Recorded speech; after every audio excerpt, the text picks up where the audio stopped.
Anda kembali menyaksikan Nusantara Economic Updates bersama saya Lenggrasia dalam segmen Business Bites.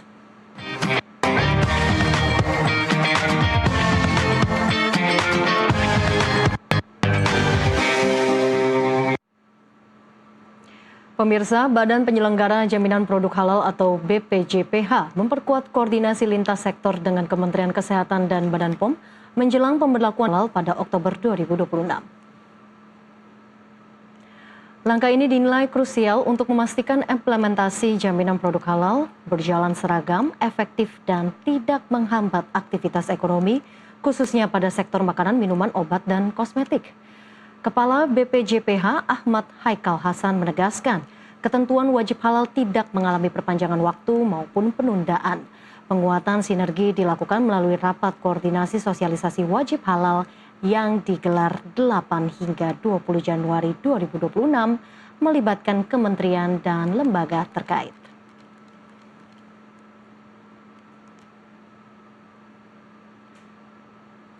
Lantas bagaimana sebetulnya prospek industri halal di tanah air di tahun 2026 ini? Kita akan membahasnya bersama dengan Ahmad Haikal Hasan, Kepala Badan Penyelenggara Jaminan Produk Halal BPJPH. Pak Haikal, selamat siang. Assalamualaikum. Selamat siang, Ellen. Waalaikumsalam. Terima kasih Nusantara TV.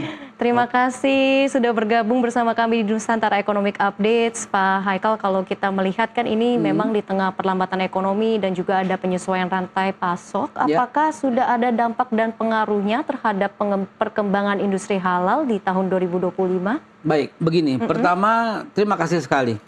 Dengan terundangnya di Economic Update ini berarti menegaskan bahwa halal memang punya kontribusi terhadap ekonomi. Dan halal telah bermetamorfosa dari sekedar fungsi agama pada waktu yang lalu menjadi sebuah fungsi ekonomi. Dan kita juga salah satu penyumbang yang lumayan terhadap PDB sebesar 27% di halal value chain. Jadi saya mau jawab begini. Halal teruntungkan dengan psychologist effect. Karena permintaan terhadap halal itu kan menjadi dominan seiring dengan berhasilnya halal dalam melakukan sosialisasi bahwa halal for all, halal for everyone. Halal for all artinya makanan, minuman, obat, kosmetik, wajib halal. For everyone untuk semua, bukan hanya untuk kalangan agama tertentu. Karena kalau kita melihat di luar negeri, halal itu udah berkembang luas sekali. Jadi betul-betul fungsi ekonomi. Sehingga apapun kondisi ekonomi yang ada pada saat ini, permintaan halal tetap tumbuh, tetap tinggi. Bahkan target saya 10.000 sertifikat halal per day, Ellen. Oke, 10.000 sertifikat halal per hari. Yes, itu target saya. Nah, dari sisi daya beli domestik, adakah perbedaan dinamika industri halal di tahun ini yang juga menjadi perhatian khusus, Pak Haikal? Jelas sekali. Saya ambil data dari Dinar Standard berpusat di Dubai, Uni Emirat, yang melakukan penelitian terhadap transaksi halal. Di tahun 2024, 2025 belum keluar, jadi saya pakai 2024 ya. Di tahun 2024, transaksi halal dunia itu 21.000 triliun. Dunia, 21.000 triliun, angka yang huge. Fantastis. Begitu ya? Unfortunately, Ellen, di Indonesia hanya terjadi 680 triliun. Tetapi jangan lupa, 680 triliun transaksi halal di Indonesia itu baru 3% dari target yang harus saya capai. Dari mana 3%-nya? Gini, ada 60 juta pengusaha UMKM. Dari 60 juta itu yang sudah proses halal itu baru 2,5 juta, hampir 3 juta. Jadi cuma segitu. Cuman kalau kita ambil positifnya, 3% saja sudah menyentuh 680 triliun. Biar gampang, kalau 30%, ya 6.800 dong.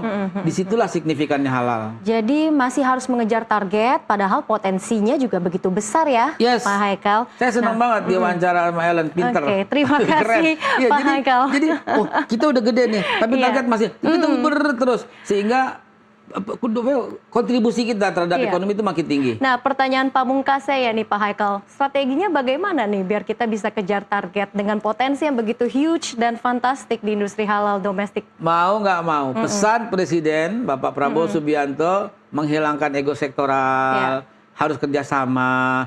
Kita terkait dengan 9 kementerian, dengan kesehatan, termasuk dengan BPOM-nya, dengan Kementerian Agama tentu ya karena ada MUI di sana, ada kakak kita di sana gitu ya. Kementerian Perdagangan. otomatis barang yang masuk ekspor impor kan wajib halal.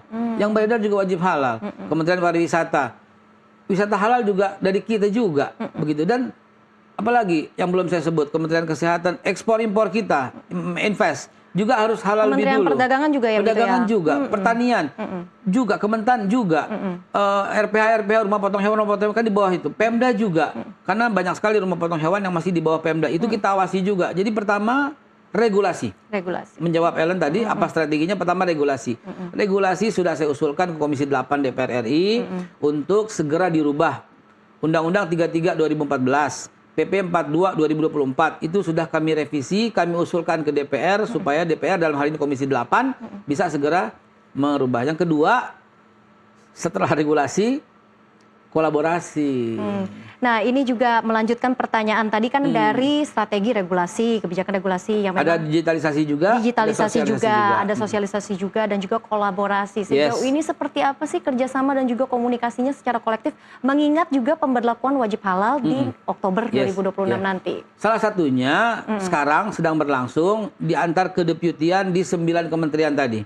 Hari ini dengan Kementerian Kesehatan dulu, BPOM sebagai mitra kita utama gitu ya. Kemudian dengan perdagangan, bahkan terlibat dalam resiprokal dengan Amerika.